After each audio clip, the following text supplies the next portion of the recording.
President, as you know, for months now, I've been coming to the floor to recognize a special Alaskan, somebody who makes my great state a better place for all of us to live, someone we call the Alaskan of the Week, usually an unsung hero who's done great things, but doesn't want anyone to tell you about it because they're humble people. And some of these people have been very well known throughout the state. Others, as I mentioned, are doing their jobs in different communities throughout the state. But they're all considered our Alaskans of the Week.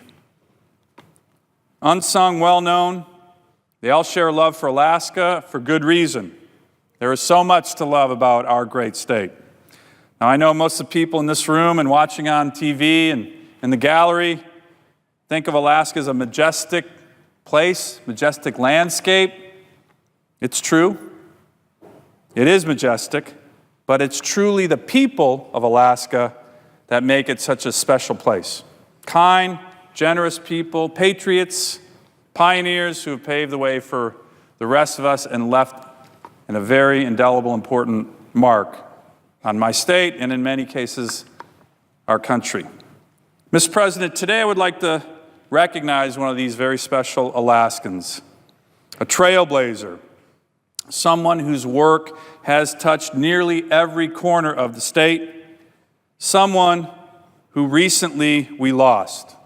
Unfortunately, we lost just this week, but his memory will last forever. I'm talking about Gene Zirkle, who was a member of the greatest generation and an aviation legend in the great state of Alaska. And Mr. President, I don't have to remind you, but many others throughout our country don't know just how important aviation is to Alaska. In my state, our skies are the highways and the roads. We have about 8,000 general aviation pilots in Alaska, more than any other state per capita by far. And with good reasons, there are no roads and ferry service to over 100 communities in Alaska, including regional centers like Bethel and Nome and Barrow and Kotzebue.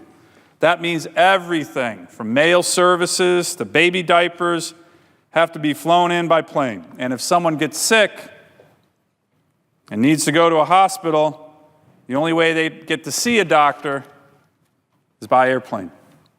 Our pilots and our airline industry are essential to serving the people of Alaska, and Gene Zirkle has been a part of that service, a legendary part of Alaska aviation for decades.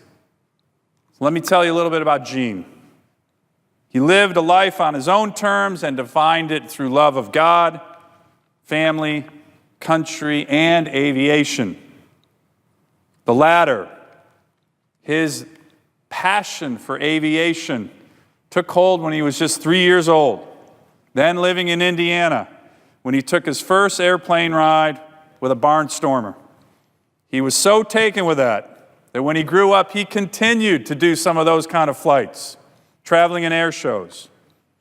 Like so many in the greatest generation in our nation, he enlisted in the Army Air Corps during World War II and later joined the U.S. Air Force. He continued his passion for aviation after he left the military. Some of his favorite adventures were flying during the construction of the Dew Line throughout Alaska and Canada in the 1950s.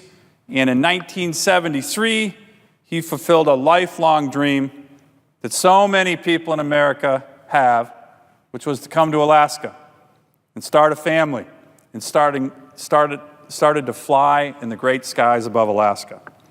And we're a better state and a safer state for it. In Alaska, he owned and operated Great Northern Airlines and then became Senior VP of Operations and Maintenance for the legendary Mark Air. He also started Alaska Aircraft Sales and Maintenance, which still operates to this day on Lake Hood in Anchorage, Alaska. He was an innovator. He transformed the de Havilland DHC-2 Beaver into what was known as the Alaskan Magnum Beaver, and he was known for always putting safety first. In 2007, Gene was awarded the Wright Brothers Mass Pilot Award from the U.S. Department of Transportation and the FAA in recognition for his more than 50 years, a half-century of promoting aviation safety within the aviation industry, particularly in Alaska. Mr. President, Gene lived for 90 years. He saw so much, did so much for many of us. His name is written above the skies of Alaska. But most importantly, he was a devoted husband of 48 years to his wife Joyce and the faithful father to 9 children. I had the good fortune of calling Gene a friend and was able to visit with him a few weeks ago. At 90 years old, he was still full of life and spark and energy and passion and optimism. I've also been in touch recently with one of his sons, a young Alaskan hero, Keenan, who has his father's passion for serving our country.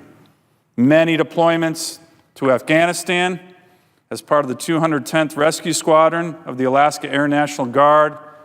Literally a true hero in my state.